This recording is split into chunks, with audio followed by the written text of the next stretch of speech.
नमस्कार दोस्तों, welcome back to the channel. आज के एपिसोड में हम इलस्ट्रेशन बना रहे हैं, वो है ब्राइडल वेयर। और आज के इलस्ट्रेशन में अगर मैं बस आपको बनाते हुए प्रोसेस दिखाऊं और वो चीज़ बड़ी बोरिंग हो जाएगी, तो आज के टॉपिक पे हम बात कर रहे हैं पेशेंस एंड प्रैक्टिस के बारे में। दोस्तों, पेशेंस एंड प्रैक्टिस एक ऐसी चीज़ है जो आपकी ज़िंदगी में अगर आप रोज रखते हो अपने भीतर दिमाग में, तो ये हमेशा आपके काम आती है। दोस्तों, पेशेंस और प्रैक्टिस एक ऐसी चीज़ है, अगर आप दोनों को बैलेंस करके चलोगे तो ज़िंदगी में कोई भी चीज़, चाहे वो एक हुनर को हासिल करना हो, जिंदगी को जीना हो, या हर किस्म की कोई भी चीज़ हो, आप आसानी से हासिल कर सकते हो। तो मैं आज पेशेंस और प्रैक्टिस को अपने एग्जांपल के तौर पे, अपने एक्सपीरियंस के तौर पे आपको बताना चाहूँगा। आप देख रहे हैं वाई रामाचंद्रन, साथ ही साथ इलस्ट्रेशन देखते रहिए, एंजॉय करते रहिए और मेरी बातें भी सुनते रहिए, because I am going to explain you something which I feel from my inner core, and that is patience. एक वक्त था जब मैं स्कूल में बहुत बार फेल होता रहता था दोस्तों, तो मुझे बड़ा खराब लगता था कि यार ये ऐसा क्यों हो रहा है, बट कहीं ना कहीं मुझे पेशेंस रखने की सख्त जरूरत पड़ी थी। और आप हमेशा याद रखना, आप कभी भी कोई नया चीज सीखते हो या आप किसी से भी इंस्पायर्ड होते हो, तो आप बोलते हो कि मुझे ये नया स्किल अब चालू करना है, मुझे भी उसकी तरह बनना है, तो आपको लगता है कि यार मेरे पास तो अभी वो स्किल्स है ही नहीं, तो आप मुझे शुरुआत करनी पड़ेगी। तो आजकल ये होने लगा है कि लोगों के पास पेशेंस की कमी हो गई है। लोगों को लगता है कि वो रातों रात उस इंसान की तरह बन जाए या उस इंसान की तरह स्किलफुल हो जाए, बट ऐसा बिल्कुल हो ही नहीं सकता है। दोस्तों, ये बात आप याद रखिए कि कुछ भी आपको एक अच्छा मजबूत पेड़ उगने के लिए भी वक्त लगता है, एक अच्छा मजबूत मकान बनाने के लिए भी कम से कम 1 साल लग जाता है। दोस्तों, उसी तरह आपको भी जब आप कोई नए स्किल्स को डेवलप करते हो या आप अपने कम्युनिकेशन स्किल्स को इम्प्रूव करते हो, तब आपको पेशेंस की सख्त ज़रूरत पड़ती है दोस्तों। और अगर आप पेशेंस रखो और प्रैक्टिस ना करो तो भी बहुत बड़ी प्रॉब्लम है, because if you are practising and if you are not practising and if you just keeping patience कि हाँ एक वक्त आएगा कि मैं अच्छा बन जाऊंगा, लेकिन वो वक्त कब आएगा? अगर आप रोज़ इंप्रूव नहीं करोगे तो वो वक्त कैसे आने वाला है दोस्तों। तो मैं आज आपको एक और बात बताना चाहता हूँ कि जब मैं निफ्ट की तैयारी कर रहा था, तो मैं हर दिन सोचता था कि मुझे यहाँ पहुँचना है, लेकिन उसके लिए मैं कम से कम 6 घंटे रोज़ प्रैक्टिस करता था। बिकॉज ऑफ दैट प्रैक्टिस मुझे 1 साल के अंदर मैंने अपना वक्त बदला, क्योंकि जिस साल मैं 2014 में, मुझे याद है कि मुझे कंपार्टमेंट आया था और मेरा फिज़िक्स और मैथ्स में कंपार्टमेंट था, तो मुझे देना पड़ा एग्ज़ाम जाके और मैं फ़ेल हो गया। तो मेरे पास फिर से 12th देना पड़ा मुझे और निफ्ट की तैयारी मैं कर रहा था। तो मैं सालों भर मैंने फ़ैशन इलस्ट्रेशन की ही प्रैक्टिस करी है, बिकॉज मुझे लगा था कि कोचिंग तो मैं कर नहीं रहा हूँ, तो मैं कोई निफ्ट की क्लासेस भी नहीं पता मुझे क्या होता है, कुछ भी नहीं पता था बेसिकली। तो मुझे लगा कि मुझे फ़ैशन डिज़ाइन करना है, तो I would like to improve my fashion illustration. तो मैं साल भर फ़ैशन इलस्ट्रेशंस प्रैक्टिस करता रहता था। कम से कम हफ्ते में 4-5 इलस्ट्रेशंस बनाता था और मुझे बहुत खुशी होती थी। बट एक और बात ये भी थी कि जब आप बनाते थे तो मैं हर दिन सोचता था कि मैं कुछ इम्प्रूव कर रहा हूँ कि नहीं कर रहा हूँ, बिकॉज अगर आप एक ही चीज़ पे अटके रहोगे तो आपके पास कभी इंप्रूवमेंट नहीं आएगी दोस्तों।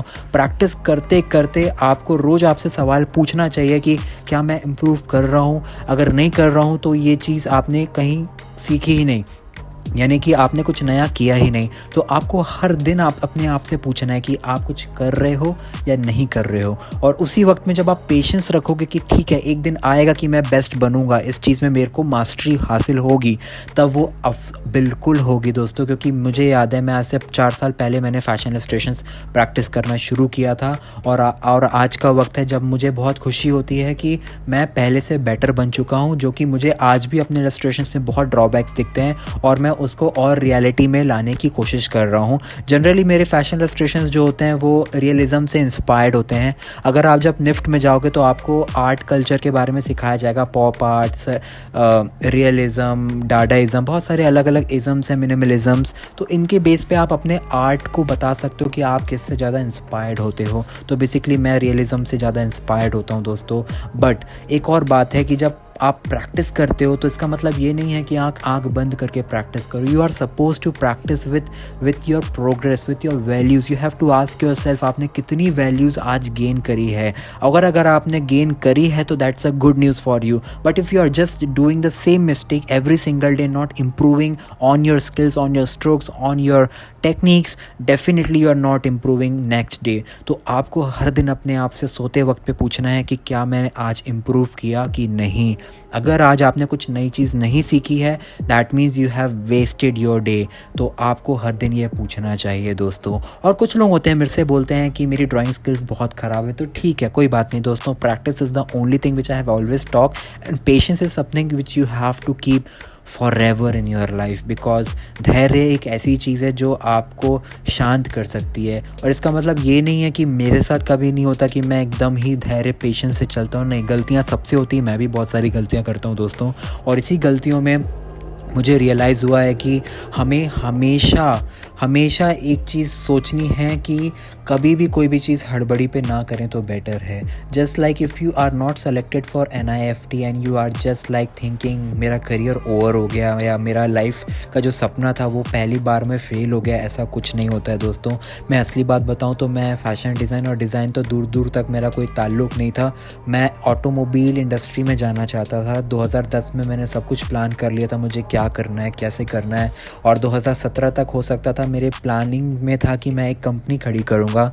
और मज़े की बात ये थी कि मैं 2017 में कॉलेज में 3rd ईयर का स्टूडेंट था। तो मजाक की ये बात नहीं है दोस्तों, आप कुछ प्लान करते हो उस हिसाब से कभी कभी नहीं होता है। तो इसका मतलब ये नहीं है कि आपके लिए ज़िंदगी में कुछ अच्छा नहीं रखा गया है। आपके लिए ज़िंदगी में हमेशा कुछ अच्छा रखा होता है कुदरत के द्वारा, लेकिन बस आपको हार नहीं मानना है दोस्तों, इम्प्रूव करते रहना है, क्योंकि हर एक इम्प्रूवमेंट में आपकी एक नई छवि दिखती है दोस्तों। और वो एक नई छवि एक नई पर्सनालिटी का डेफिनेशन होता है, और लोग अंत में शॉक हो जाते हैं और बोलते हैं कि यार तुम ऐसे थे और आज ऐसे बन चुके हो, यानी अच्छे बन चुके हो। तो हमेशा याद रखो दोस्तों, कभी भी ज़िंदगी में बदलो तो अच्छे के लिए बदलना, कभी भी ज़िंदगी में ख़राब मत बनना, या फेलियर आए तो ख़राब स्थिति में मत पहुंच जाना।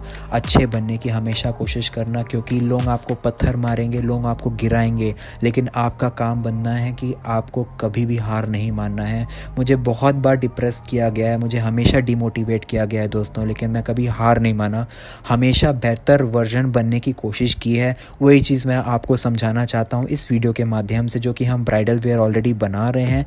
उम्मीद करता हूँ आपको ये सुनते वक्त काफ़ी अच्छा लग रहा होगा, लेकिन आप बिल्कुल हार मत मानिए। Patience and practice is the only key which is going to help you in your career, और कभी भी पलट के दोबारा मत देखिएगा। कम्युनिकेशन नॉर्मली अपने आप इम्प्रूव होती है if you practice every single day दोस्तों। तो उम्मीद करता हूँ आपको ये वीडियो पसंद आया होगा, और पसंद आया है तो लाइक करिए, शेयर करिए, और मिलते हैं अगले वीडियो में फैशन इलस्ट्रेशन के साथ विद डिफरेंट टाइप्स ऑफ क्रॉकी। धन्यवाद दोस्तों, पीस।